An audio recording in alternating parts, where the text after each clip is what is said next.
Assalamualaikum. Today we are going to discuss about test for different carbohydrates, proteins and lipids. सबसे पहले हम देखेंगे कि जनरल बायोकेमिकल टेस्ट जो हैं वो इन सब के लिए क्या हैं। कि अगर आपके पास कोई केमिकल है और आप उसमें जानना चाहते हैं कि इसमें कार्बोहाइड्रेट प्रेजेंट है या प्रोटीन प्रेजेंट है या लिपिड प्रेजेंट है, तो आप किस तरह से लैब के अंदर उनकी कंफर्मेशन करेंगे। तो जब आपने कंफर्मेशन का प्रोसीजर करना है तो कुछ टेस्ट हैं जो कि जनरल टेस्ट हैं। देन हम स्पेसिफिक टेस्ट की भी बात करेंगे। सबसे पहले जनरल टेस्ट जो सबसे पहला स्टेप होता है जब आपके पास कोई केमिकल होता है तो आप करते हैं। उसके लिए सबसे पहले आपके पास मटेरियल क्या क्या होना चाहिए। आपके पास लैब के अंदर टेस्ट ट्यूब्स होनी चाहिए, टेस्ट ट्यूब स्टैंड्स होने चाहिए, टेस्ट ट्यूब होल्डर होना चाहिए। टेस्ट ट्यूब्स जो हैं उसके अंदर आप केमिकल डाल के सोल्यूशन जो है वो अपना रखेंगे। टेस्ट ट्यूब स्टैंड्स के अंदर आप ट्यूब्स को रखते हैं ताकि वो इधर उधर गिर ना जाएं। टेस्ट ट्यूब होल्डर के ज़रिए से आप टेस्ट ट्यूब को होल्ड करते हैं। जब आपने उसको हीटअप वगैरह करना होता है या कुछ भी, तो आप उसको डायरेक्ट नहीं पकड़ सकते, तो होल्डर के थ्रू आप उसको होल्ड करते हैं। पाइपेट आपके पास होनी चाहिए। पाइपेट से आप जो है वो सोल्यूशन उसके एक जगह से लेके दूसरी जगह में डालते हैं और मेजरमेंट करते हैं। पाइपेट के ऊपर जिस तरह से आपके पास थर्मामीटर के ऊपर या स्केल के ऊपर लाइनिंग हुई होती है, नंबरिंग हुई होती है, मेजरमेंट होती है, द सेम वे पाइपेट के ऊपर भी आपके पास मेजरिंग जो है वो हुई होती है, मेजरिंग स्केल होता है उसके ऊपर। उसके बाद आपको बर्नर चाहिए, बीकर चाहिए। बर्नर इसलिए ताकि आपको कोई भी सोल्यूशन वगैरह अगर आपने हीटअप करना है तो बर्नर के ज़रिए से आप उसको हीटअप कर सकें। बर्नर जो होता है उसमें आपने एक चीज़ ध्यान रखनी है कि जब आपने बर्नर से काम करना है तो आपने कभी भी उसको इन्वर्ट नहीं करना, क्योंकि अगर जैसे ही आप उसको जलाने के लिए उल्टाएंगे या कुछ भी इस तरह का करेंगे, उसके अंदर जो ऑयल होता है वो निकल के उसको आग लग सकती है। इसलिए आपने उसको सीधा प्लेस करना है और माचिस या लाइटर के थ्रू उसको लाइट अप करना है और उसको फिर अपनी जगह से हिलाना नहीं है, क्योंकि अदरवाइज़ जो है उससे लैब के अंदर जैसे केमिकल्स वगैरह होते हैं तो एक ज़रा सी गलती से बहुत ज़्यादा नुकसान हो सकता है। इसके अलावा आपके पास ट्राइपॉड स्टैंड होना चाहिए ताकि जब आपने किसी चीज़ को हीट अप करना है, आप बर्नर को नीचे रखें, ऊपर आप ट्राइपॉड स्टैंड रखें, ऊपर आप वायर गेज रखें और फिर ऊपर आप अपना बीकर या टेस्ट ट्यूब या जो भी आपने रखना है आप वो रखें और उसको जो है वो हीट अप करें, क्योंकि आप डायरेक्ट हीट नहीं कर सकते। डायरेक्ट हीट करेंगे तो हो सकता है जो केमिकल उस चीज़ के अंदर है, टेस्ट ट्यूब के अंदर या बीकर के अंदर, उसको आग लग जाए। तो इन चीज़ों का आपने ध्यान रखना है। नेक्स्ट आपके पास स्पिरिट लैंप होना चाहिए और फिल्टर पेपर होना चाहिए ताकि आप जो है वो अपना सारा का सारा प्रोसीजर जो है वो ठीक से कर सकें।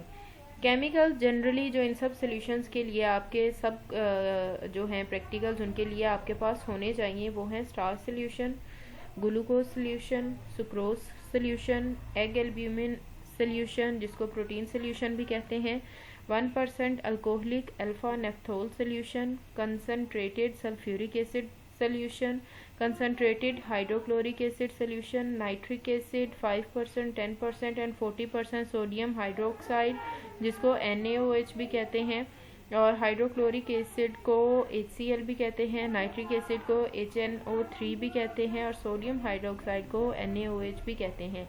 आयोडीन सोल्यूशन होना चाहिए आपके पास, 1% कॉपर सल्फेट जिसको CuSO4 कहते हैं सोल्यूशन होना चाहिए, लेड एसीटेट होना चाहिए, 10% सोडियम हाइपोक्लोराइड सोल्यूशन होना चाहिए, बेनेडिक्ट सोल्यूशन होना चाहिए, फेलिक सोल्यूशन होना चाहिए, कूलीज रिएजेंट होना चाहिए, निनहाइड्रिन रिएजेंट होना चाहिए, बेनेडिक्ट सोल्यूशन होना चाहिए, फेलिंग सोल्यूशन होना चाहिए, कूलीज रिएजेंट आपके पास होना चाहिए। इसके अलावा निनहाइड्रिन रिएजेंट होना चाहिए। इसके अलावा स्पैच रिएजेंट होना चाहिए, मिलियंस रिएजेंट होना चाहिए और टोलेंस रिएजेंट भी होना चाहिए। OS जो है जहाँ कहीं भी आप पढ़ेंगे उसका मतलब होगा ओरिजिनल सोल्यूशन। तो जहाँ जहाँ OS लिखा है आपने समझ जाना है कि that means it is stand for original solution. तो आप कुछ प्राइमरीली टेस्ट देखते हैं कि जो जनरली आप सबसे पहले क्या टेस्ट जो हैं वो करते हैं। सबसे पहले आप जो है जो ओरिजिनल सोल्यूशन होता है उसको स्मेल करते हैं। अगर उसके अंदर ऑर्गेनिक स्मेल प्रेजेंट है तो इसका मतलब है लिपिड जो है वो प्रेजेंट है उसके अंदर। और फिर आगे जो टेस्ट नंबर 5 दिया गया होगा आप उसको परफॉर्म करते हैं, जो कि स्पॉट टेस्ट होता है। आपने ओरिजिनल सोल्यूशन का ड्रॉप एक ड्रॉप लेना है और उसको फिल्टर पेपर पे डाल देना है। फिर उसके ड्राई होने का वेट करना है। जब वो ड्राई हो जाएगा तो उसके ऊपर ग्रीसी स्पॉट सा बन जाएगा, जैसे ऑयल का स्पॉट होता है, ग्रीस का स्पॉट होता है चिपचिपा सा, उस तरह का स्पॉट बन जाएगा और आपको कंफर्म हो जाएगा कि लिपिड जो है वो प्रेजेंट है। उसके बाद नेक्स्ट आता है कि अगर आपको कोई भी स्मेल नहीं आई, अगर किसी किस्म की कोई ऑर्गेनिक स्मेल जो है वो डिटेक्ट ना हो, तो उसके बाद आपको ये पता चलेगा कि मतलब इसमें लिपिड जो है वो एब्सेंट है, क्योंकि जब लिपिड प्रेजेंट होता है तो ऑर्गेनिक स्मेल जो है वो महसूस होती है। तो अगर लिपिड एब्सेंट है तो फिर आप टेस्ट नंबर 2 परफॉर्म करेंगे, जिसमें आप 5 ml ओरिजिनल सोल्यूशन लेंगे और उसको हीट करेंगे। अगर आपकी हीट करने के बाद उसके अंदर प्रेसिपिटेशन, पीपीटी का मतलब होता है प्रेसिपिटेट, जैसे छोटे छोटे से ज़र्रे एंड पे जो हैं वो बन जाना, तो अगर आप ओरिजिनल सोल्यूशन को हीट करते हैं और प्रेसिपिटेट जो हैं वो बन जाते हैं या फिर क्लाउडी अपीयरेंस शो होती है, तो इसका मतलब है कि उसके अंदर प्रोटीन्स जो हैं वो प्रेजेंट हैं। और अगर प्रोटीन प्रेजेंट हैं तो फिर आप टेस्ट नंबर 4 परफॉर्म करेंगे। टेस्ट नंबर 4 से आपको प्रोटीन की कंफर्मेशन होगी, मतलब उसमें आप लेंगे 3 ml ओरिजिनल सोल्यूशन, उसके अंदर 3 ml 5% एक्वस सोडियम हाइड्रोक्साइड डालेंगे, जिसको NaOH भी कहते हैं, 2 ड्रॉप्स 1% कॉपर सल्फेट डालेंगे, जिसको CuSO4 सोल्यूशन भी कहते हैं, और आपके पास आएगा वायलेट, ब्लू और रेड कलरेशन आपको शो होगी, और इसका मतलब होगा कि आपके पास जो सोल्यूशन है उसके अंदर प्रोटीन्स जो हैं वो प्रेजेंट हैं। उसके बाद अगर आपने फॉर एग्जांपल हीट टेस्ट किया है, आपने 5 ml ओरिजिनल सोल्यूशन लिया है, उसमें हीट डाली है और आपके पास प्रेसिपिटेट्स नहीं बनते या फिर आपके पास क्लाउडी अपीयरेंस आती है, तो उसमें फिर आपको ये होगा कि आपके पास हो सकता है कार्बोहाइड्रेट प्रेजेंट हो। फिर आप टेस्ट नंबर 3 परफॉर्म करेंगे, जिसको मॉलिश टेस्ट भी कहते हैं। इसमें आप करेंगे कि 2 to 3 ml ओरिजिनल सोल्यूशन आप लेंगे, उसके अंदर few drops of prepared 1% ethanolic alpha naphthol solution लेंगे, कंसनट्रेटेड सल्फ्यूरिक एसिड लेंगे जो H2SO4 होगा। उसके बाद आप इसको ट्यूब के अंदर डालेंगे, और जब आपने इस सोल्यूशन को ट्यूब के अंदर डालना है तो बिल्कुल सेंटर में करके नहीं डालना, ट्यूब की साइड से करके आपने डालना है। उसके बाद आपने जेंटली ट्यूब को रोटेट करना है अपने हाथों की हथेलियों के दरमियान। उससे फिर आपको क्या पता लगेगा कि रेड और पर्पल रिंग की फॉर्मेशन आपको शो होगी, जहाँ पे दोनों सोल्यूशन मिल रहे होंगे, जहाँ पे आपने दोनों सोल्यूशन को मिक्स किया, उनका जो जंक्शन होगा जहाँ पे दोनों सोल्यूशन मिल रहे होंगे, वहाँ पर आपको रेड, वॉयलेट या पर्पल कलर की रिंग शो होगी। इसका मतलब होगा कि कार्बोहाइड्रेट्स जो हैं वो प्रेजेंट हैं। तो इस तरह से जब आप ये सारे टेस्ट करेंगे तो आपको ये जनरल टेस्टिंग होती है कि सबसे पहले आपने स्मेल किया, अगर स्मेल प्रेजेंट है तो मतलब लिपिड जो है वो प्रेजेंट है, फिर आप स्पॉट टेस्ट करके लिपिड को कंफर्म कर लेंगे, और अगर स्मेल प्रेजेंट नहीं है तो आपको पता लग जाएगा कि लिपिड्स एब्सेंट है और आप टेस्ट नंबर 2 करेंगे। अब टेस्ट नंबर 2 जो है वो प्रोटीन और कार्बोहाइड्रेट के लिए होता है। उसके अंदर अगर प्रेसिपिटेट बन जाएंगे तो मतलब प्रोटीन प्रेजेंट होगा, फिर आप प्रोटीन की कंफर्मेशन टेस्ट करेंगे जो कि ब्यूरिट टेस्ट है, और अगर फिर आपको लगता है कि टेस्ट नंबर 2 करने के बाद प्रेसिपिटेट नहीं बन रहे तो इसका मतलब है कि कार्बोहाइड्रेट प्रेजेंट होगा। फिर आप मोलिश टेस्ट करेंगे, उससे आपको कार्बोहाइड्रेट्स की कंफर्मेशन हो जाएगी। तो इस तरह करके आप सारे के सारे टेस्ट परफॉर्म कर लेंगे और आपको जनरली पता लग जाएगा कि आइदर आपके पास लिपिड हैं, प्रोटीन है या कार्बोहाइड्रेट हैं। तो इन चीज़ों की कंफर्मेशन करने के बाद फिर आप स्पेसिफिक टेस्ट पे आ जाएंगे। तो प्रैक्टिकल नोटबुक पे जब आपने लिखना है तो ये आपने जनरल टेस्ट लिखने हैं। सबसे पहले जब आपने प्रैक्टिकल नोटबुक स्टार्ट करनी है तो उसके अंदर प्रोटीन, कार्बोहाइड्रेट और लिपिड वाला लिखने से पहले आपने इसके जनरल डिस्क्रिप्शन देनी है, जैसे कि यहाँ पर दिया गया है। इसके मटेरियल लिखने हैं, केमिकल लिखने हैं, प्राइमरीली टेस्ट, उनकी ऑब्जर्वेशन और रिजल्ट्स लिखने हैं। देन आपने स्पेसिफिकली स्टेप बाय स्टेप बाकी टेस्ट पे जाना है। तो सबसे पहले हम डिस्कस करते हैं कार्बोहाइड्रेट्स के बारे में। जनरल आपने कार्बोहाइड्रेट्स के बारे में डिस्क्रिप्शन देनी है।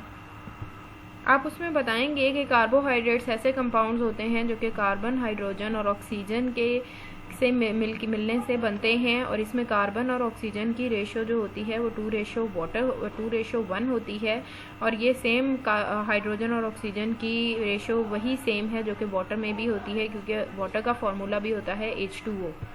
नेक्स्ट आप कार्बोहाइड्रेट की डेफिनेशन लिखेंगे कि ये कंपाउंड जो होते हैं ये पॉलीहाइड्रोक्सी एल्डिहाइड और कीटोन होते हैं, और ये तब बनते हैं जब एसिडिक हाइड्रोलिसिस होती है।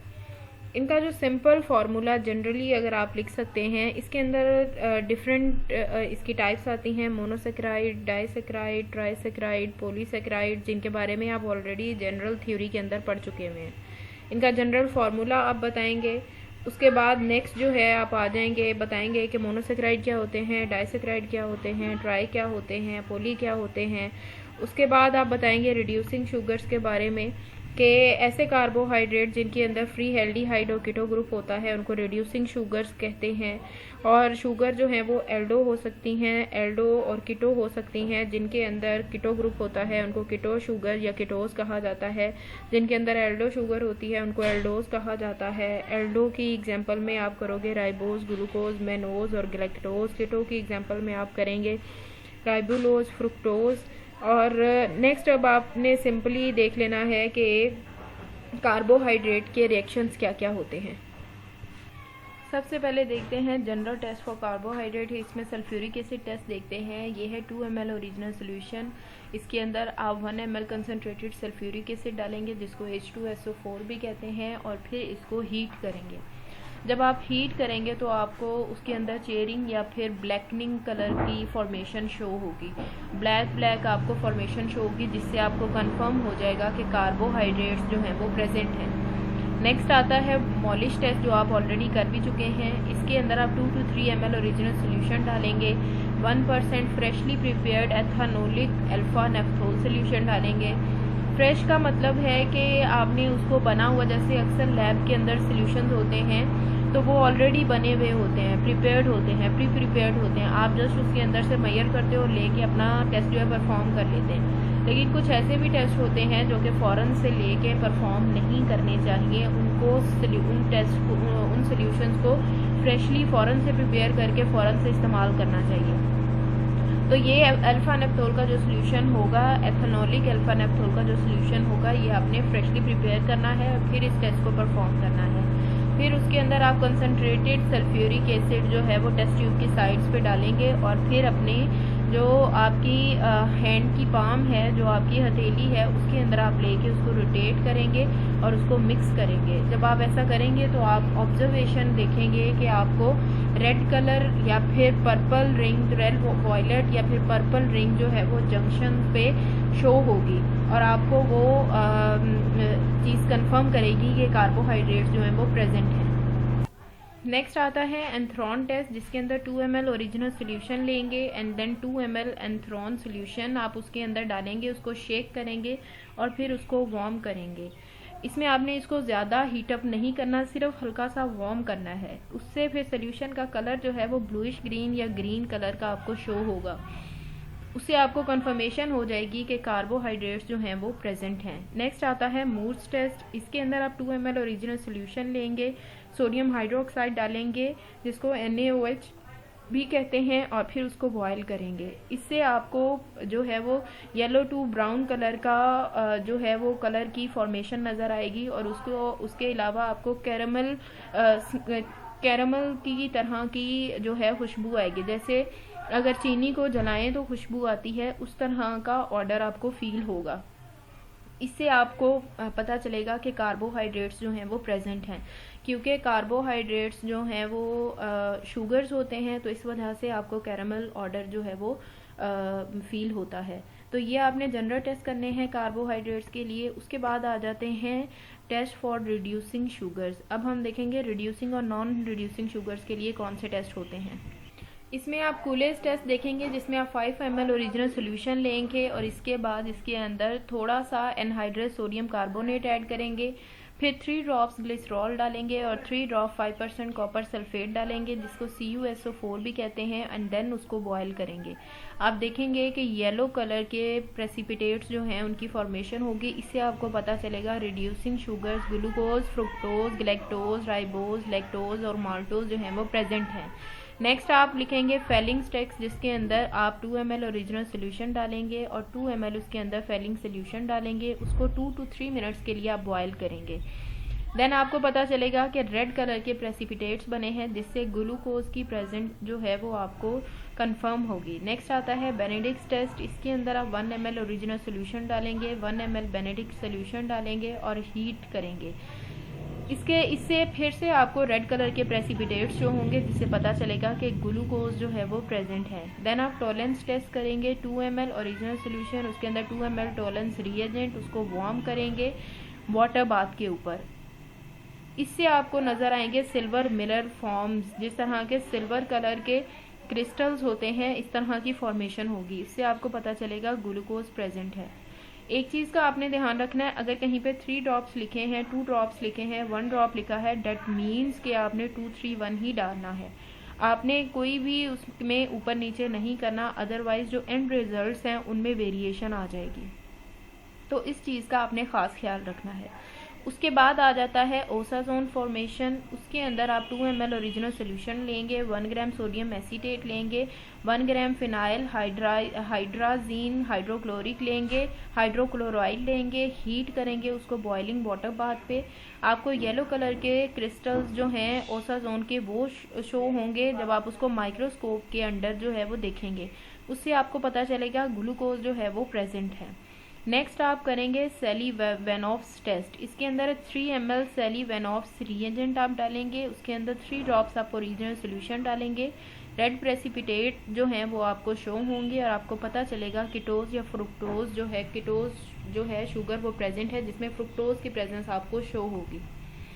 देन आपका आ जाएगा फोल्जर्स टेस्ट। इसके अंदर 3 ml फोल्जर्स रिएजेंट आप डालेंगे, इसके अंदर 0.5 ml ओरिजिनल सोल्यूशन डालेंगे, बॉयल करेंगे और इसको शेक करेंगे। आपको ब्रू कलरेशन जो है सोल्यूशन की वो शो होगी, जिससे आपको पता चलेगा कि कीटोज प्रेजेंट है और उसके अंदर फ्रुक्टोज की कंफर्मेशन आपको होगी।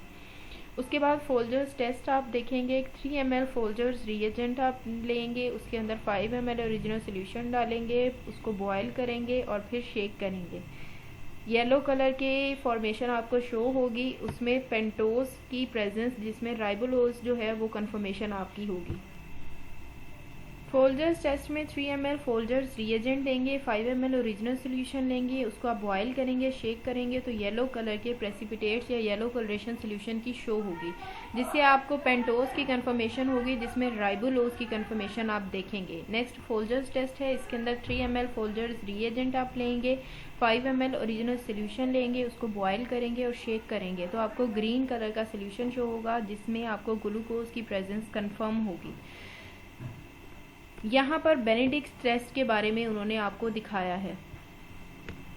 बेनेडिक्ट टेस्ट में जो कलर होता है वो शो करता है कि रिड्यूसिंग शुगर की कंसंट्रेशन जो है वो कितनी है। अगर ब्लू कलर होगा तो इसका मतलब है कि रिड्यूसिंग शुगर जो है वो नहीं है, ग्रीन है तो इसका मतलब है रिड्यूसिंग शुगर के ट्रेसेस बिल्कुल लाइट अमाउंट में प्रेजेंट है, और येलो का मतलब होगा ट्रेस से थोड़ा ज़्यादा लेकिन वैसे उसकी अमाउंट लो ही है। मॉडरेट में ऑरेंज कलर आपको शो होगा, लो में येलो होगा, और हाई जब होगी उसका मतलब है कि रेड कलर जो है वो आपको सोल्यूशन का शो होगा। तो कलर की हेल्प से भी आप रिड्यूसिंग शुगर का पता लगा सकते हैं। उसके बाद आता है आपका नेक्स्ट टेस्ट, पॉलीसेक्राइड्स के जो टेस्ट हैं उसमें पहला एक्सपेरिमेंट आपका आएगा कोबाल्ट नाइट्रेट टेस्ट, जिसमें 1 ml ओरिजिनल सोल्यूशन आप लेंगे, 2 ml alkaline cobalt nitrate solution लेंगे, उसमें आपको रेड कलर जो है वो ऑब्जर्व होगा। इससे आपको पता चलेगा कि ग्लाइकोजन जो है वो प्रेजेंट है। उसके बाद सोडियम क्लोराइड टेस्ट आएगा, जिसमें 2.5 ml ओरिजिनल सोल्यूशन आप डालेंगे, 5 ml 95% एथेनॉल डालेंगे और इसके अंदर आप 1 ड्रॉप सोडियम क्लोराइड का डालेंगे और इसको शेक करेंगे तो आपको सोल्यूशन के एंड पे प्रेसिपिटेट्स नज़र आएंगे। उससे आपको कंफर्म होगा कि ग्लाइकोजन जो है वो प्रेजेंट है। इसके बाद आयोडीन टेस्ट आता है, जिसके अंदर आप 2 ml ओरिजिनल सोल्यूशन लेते हैं, उसको बॉयल करते हैं, देन उसको कूल डाउन करते हैं। उसके बाद आप उसके अंदर 1 से 2 ड्रॉप्स जो हैं वो आयोडीन सोल्यूशन के डालते हैं तो आपको पता चलता है कि रेड और वाइन कलर का सोल्यूशन जो है वो आपको शो होने लग जाता है। इससे आपको कंफर्म हो जाता है कि ग्लाइकोजन जो है वो प्रेजेंट है। नेक्स्ट आता है आपका आयोडीन टेस्ट। इसके अंदर आप 2 ml ओरिजिनल सोल्यूशन डालते हैं, 1 ml वाटर डालते हैं और फिर आयोडीन सोल्यूशन को एक एक ड्रॉप डाल के डाइल्यूट करते हैं। डाइल्यूशन तब की जाती है जब कोई सोल्यूशन कंसनट्रेटेड होता है तो उसमें आप फिर किसी चीज़ को, जैसे इसके अंदर आयोडीन को डाल के उसको कंसनट्रेटेड को डाइल्यूट किया जाता है ताकि उसकी कंसनट्रेशन जो है वो कम की जा सके। तो इससे जब आप ड्रॉप बाय ड्रॉप आयोडीन डालेंगे, जब आपको ब्लू कलर शो होने लग जाएगा तो आप उसको सोल्यूशन को डालना छोड़ देंगे। इससे आपको कंफर्म हो जाएगा कि आपके पास जो सोल्यूशन है उसके अंदर स्टार्च प्रेजेंट है। इसके बाद आ जाता है आपका आयोडीन टेस्ट। इसमें डार्क ब्लू कलर आपको आयोडीन, जैसे कि आपने देख लिया है कि आयोडीन सोल्यूशन के अंदर जैसे जैसे आप स्टार डालते जाते हैं तो आपको डार्क ब्लू कलरेशन जो है वो शो होने लग जाती है। उससे आपको जो है वो कार्बोहाइड्रेट्स जिसके स्टार जो है वो कंफर्म आपको हो जाती है। तो इस तरह करके आप बहुत से टेस्ट हैं, इनमें से कोई भी टेस्ट जो है वो परफॉर्म करके कार्बोहाइड्रेट्स की प्रेजेंस को कंफर्म कर सकते हैं। आप पहले, आपके पास अगर कोई भी केमिकल है तो आप उसमें पहले तो ये कंफर्म करेंगे कि आइदर वो कार्बोहाइड्रेट है, लिपिड है या प्रोटीन है। उसके बाद जब आपको कंफर्म हो जाएगा देन आपके पास अगर कार्बोहाइड्रेट है तो आप उसके स्पेसिफिक टेस्ट परफॉर्म करके उसकी कंफर्मेशन कर सकते हैं, लिपिड है तो उसकी कंफर्मेशन कर सकते हैं, प्रोटीन है तो उसकी भी कंफर्मेशन कर सकते हैं। तो ये चीज़ें आपने इस तरह से ध्यान में रखनी है। आपने इसको अपनी प्रैक्टिकल नोटबुक में भी लिखना है और इसको याद भी करना है।